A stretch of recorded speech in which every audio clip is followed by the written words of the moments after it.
Hey, what's up everybody? We're going to check out World War II Oversimplified Part 2 coming up right after this.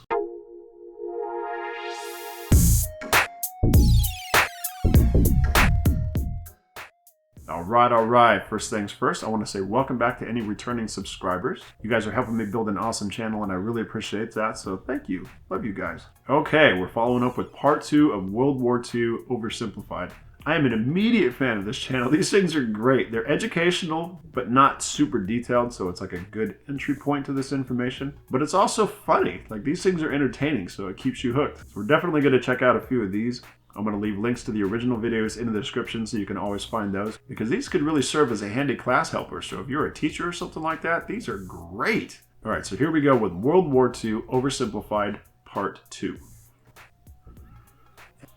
And here we go. So what else is happening? Well, when I said Britain was all alone, that wasn't entirely true. Many Commonwealth nations and other Allied colonies had joined the war in Britain's support. They would play a key role throughout the war, particularly in the African and Italian campaigns. On the Axis side, Germany, Italy, and Japan signed the defensive tripartite pact, bringing their military alliance even closer together. The Soviet Union's war against Finland should have been an easy victory, but it became a humiliating struggle, and their military ineptitude was put on full display. In the end, they did force the Finns to sue for peace. Then, they continued their honorable campaign of pushing around much smaller countries by annexing the Baltic states and part of northern Romania. France's colonies in equatorial Africa were like, heck no, we aren't going to join the Germans, and they all pledged their allegiance to free France, except for Gabon, which had to be taken by military force. The Allies also tried to capture the strategic port of Dakar, but that ended in failure. Mussolini had seen Hitler's successes, and he thought now it was Italy's time to shine, so he tried to take British Somaliland, and that went pretty well. Then he tried to take Egypt, and that went less well. Then he tried to take Greece, and that went really badly. Churchill began referring to Italy as Europe's soft underbelly. He began favoring a military campaign from the south and started sending British troops to Greece. All of this had Hitler pretty concerned, and he moved to protect his southern flank. He had been getting friendly with Hungary and twisted their arm into signing the Tripartite Pact and joining the Axis powers. Romania was also eager to join for protection against the Soviet Union. The Tripartite Pact was designed to prevent any other countries from deciding to join the Allies, specifically Britain's old ally, the pesky United States of America. When war first broke out, American public opinion was strongly against joining in. In 1940, there was an election. The Republican candidate said, "I will not send any young Americans to die in Europe." Yeah, we were quick to sell them stuff, Franklin D. though. Roosevelt said, "I will also not send any young Americans to die in Europe. Unless I have to, then I might." And Roosevelt won. Churchill asked him to join the war, but Roosevelt said, "No can do, Winston, but you know what? Here, have some weapons." Yep. America began supplying the Allies with food and munitions, but there was one problem. German U-boats were sinking thousands of Allied supply ships in the Atlantic, including American ones. If the Germans could sever Britain's supply line, the UK would starve. Throughout the war, the Allies had to come up with better technology to fight the U-boats. Improved radar, aircraft with longer range, better weaponry and convoy tactics. At one point, a man even called a meeting and said, "Pykrete. You take some wood, you take some ice, you put them together, you get pykrete." And then he pulled out a gun and shot some wood and it shattered. And then he shot some pykrete and the bullet ricocheted off it and hit someone else in the conference room. Then they tried to make a pykrete aircraft carrier, but that idea was scrapped because that's a really dumb idea. In the end, Alan Turing and his team of codebreakers cracked Germany's Enigma code, and the U-boats gradually became less and less of a threat. Back in Africa, Britain decided to push Italy out of Egypt. Hey, that was pretty easy, so they kept going. Hitler realized he was going to have to finally step in and do something. He went to Bulgaria and Yugoslavia and said, "Hey, I'm going to move troops through you to get to Greece, so either join us or, be invaded." Bulgaria opted to join them. Yugoslavia opted to be invaded. Then Greece finally fell to the joint German-Italian invasion. The British had moved troops from North Africa to fight in Greece, which helped Rommel and his tank divisions push the British back to Egypt, and they could have kept going, but a small, mostly Australian force held out under siege for 8 months in Tobruk, denying the Germans a strategic port city and disrupting their supply line. Despite having some success in the Middle East, the British didn't seem like any real threat for now. Hey, Soviet Union, look out. With 3 million troops, Hitler launched the largest ground invasion in history, and Stalin was far from ready. Both Churchill and Roosevelt had warned him of an impending attack, but he dug his head in the sand and the Soviets didn't stand a chance. Germany made staggering progress, with huge encircling movements capturing mind-boggling numbers of Russian troops. 250,000 at Bialystok, Minsk, 300,000 at Smolensk, nearly 700,000 at Kiev, and again at Vyazma and Bryansk. Leningrad was put under a siege that would last an insufferable 4 years. The invasion of Russia had been Hitler's main ideological goal from the beginning, and his hatred for the ethnic peoples there was now unleashed in all its fury. The Eastern Front of the Second World War was brutal for all that endured it. The Germans were now inside of Moscow, and that's it. It's all over. But then it happened. It got cold. Stupid cold. Hitler had hoped the Soviets would give up before winter, but they kept fighting. His commanders came to him and said, "Can we please dig in for the winter and wait until spring?" "No. Keep going." "But oil is literally freezing inside our vehicles." "That's fine. Keep going." "We're having to leave the corpses of our frozen horses by the side of the road so we can still find our way in the snowdrift." "Perfectly normal. Keep going." Hitler hadn't given his millions of men winter clothing and supplies because he thought he really should have won by now. Then, Stalin called in troops from the Siberian front, specially trained to fight in the extreme cold, and the Germans were no match. They were now being pushed back. They had no choice but to dig in and wait for winter to end. Germany's victories were staggering, and Japan was eager not to miss the victory bus. Their war in China had come to a standstill, but they wanted to keep expanding their sphere of influence and getting those sweet, sweet raw materials. They began making plans to expand southward, but there was a problem. Southeast Asia was heavily colonized by America and Great Britain. It was also full of ocean. Ocean meant naval combat, and there was no way the Japanese Navy could stand up to the US and the UK. So they thought, wouldn't it be nice if we could destroy their navies before we begin our conquest? And so it was. On December 7, 1941, the Japanese launched a surprise air raid on the US Pacific Fleet at Pearl Harbor and inflicted a huge amount of damage.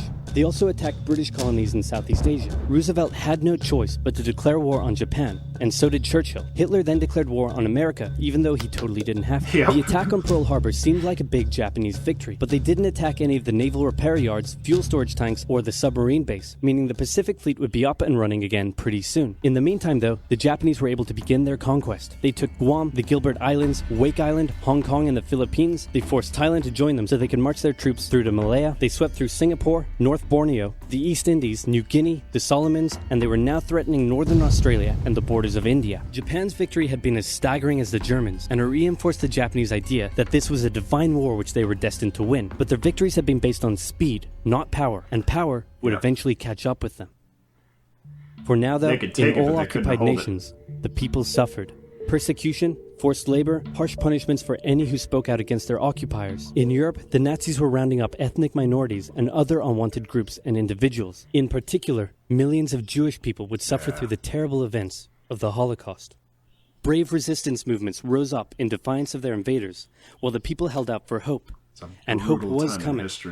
Winter was over, and Hitler could continue his push eastward. But this time, he switched up his strategy. He wanted to focus on the south. His plan was to cut off the Russian armies in the Caucasus, an area full of oil, and then invade the Caucasus and take all the oil. His forces moved across the north with ease, and Hitler got cocky. He rerouted the 4th Panzer Army south early, leaving the 6th Army to complete the encircling movement alone. To do so, the 6th Army had to reach and take the key Soviet city of Stalingrad. The Russians defended it fiercely, and Stalingrad saw some of the harshest fighting of the entire war. The Soviets held up the German advance for 5 months as they battled in the war-torn city, which bought them valuable time. When the Germans had first launched their invasion a year earlier, the Soviets had moved their factories to the east. Those factories had been building a butt-ton of tanks and aircraft and getting the Soviet army up to scratch. Now, it was ready. Stalin gathered his new and improved forces around the city, and in an attack that resembled Hitler's own encirclement tactics, they began surrounding the 6th Army. Hitler's commanders came to him and said, "Hey, maybe we should retreat." But Hitler said, "No, you stay." Yep. The entire 6th Army was trapped and had to surrender. With complete air superiority, the Soviets started pushing westward. For Stalin, it was a resounding victory. For Hitler, an absolute catastrophe.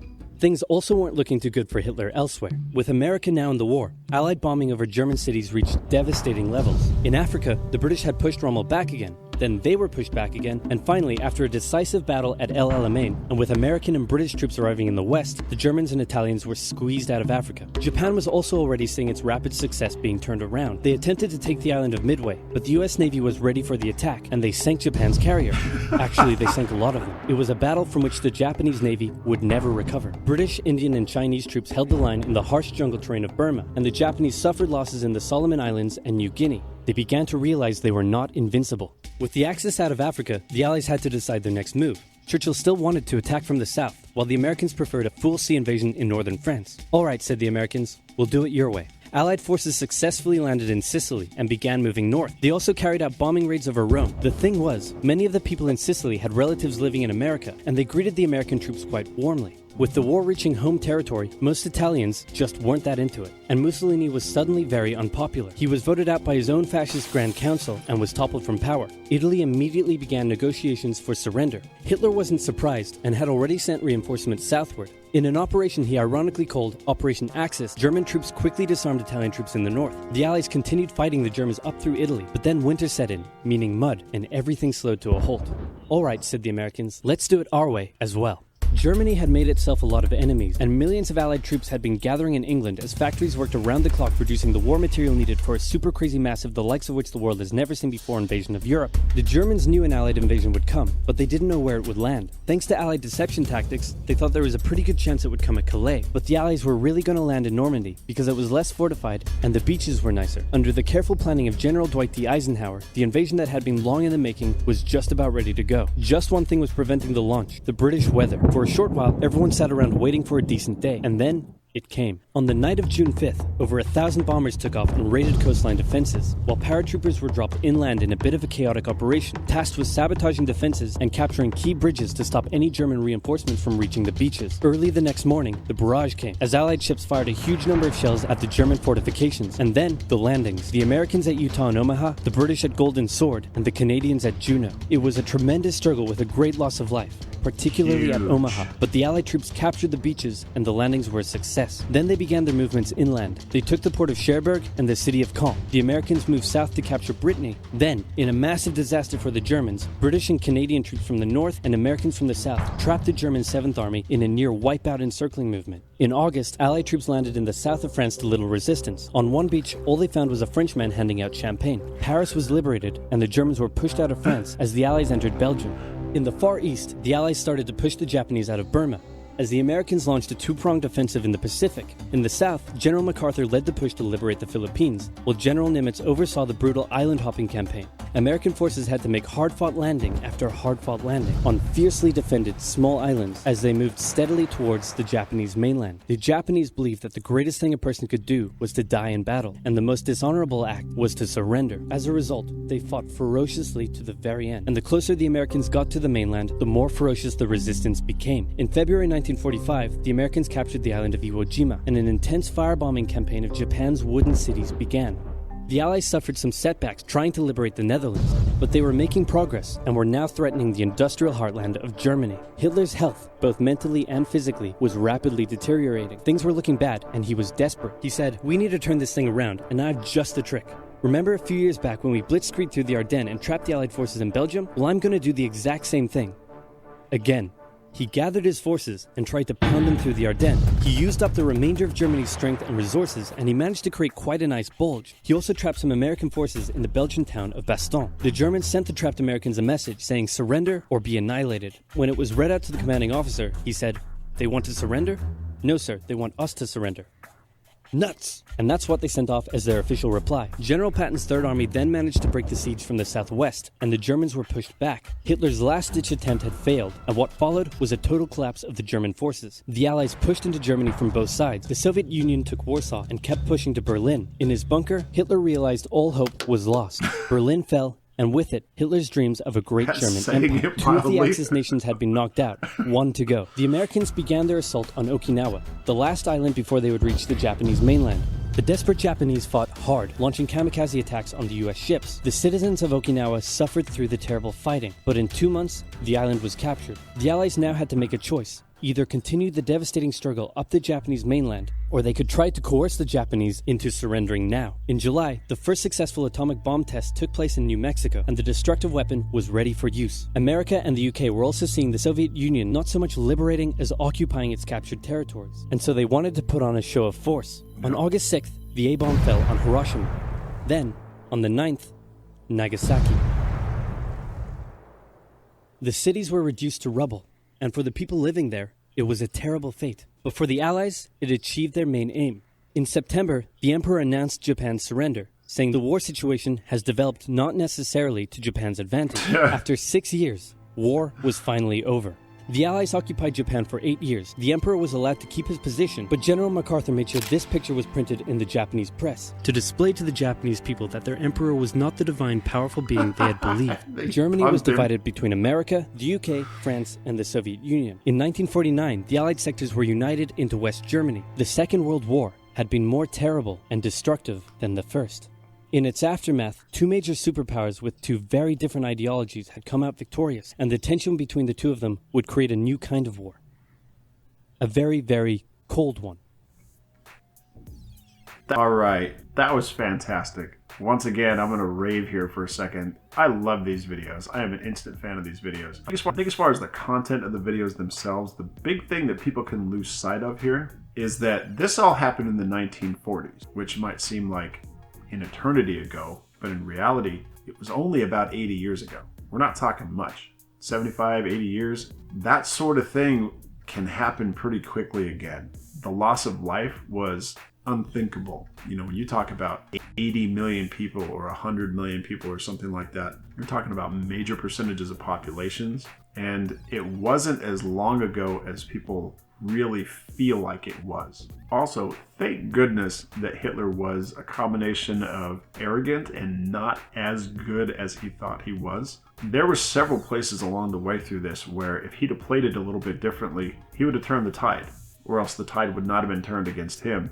And everything that he was up to would have not only continued, but it would have become permanent. So thank goodness that he messed up as bad as he did, because who would have wanted to have a Nazi regime in Germany, in the world, for that matter, forever? And we were looking down the barrel of that. So thank goodness that he screwed the pooch here and there, because otherwise, I mean, what would things look like?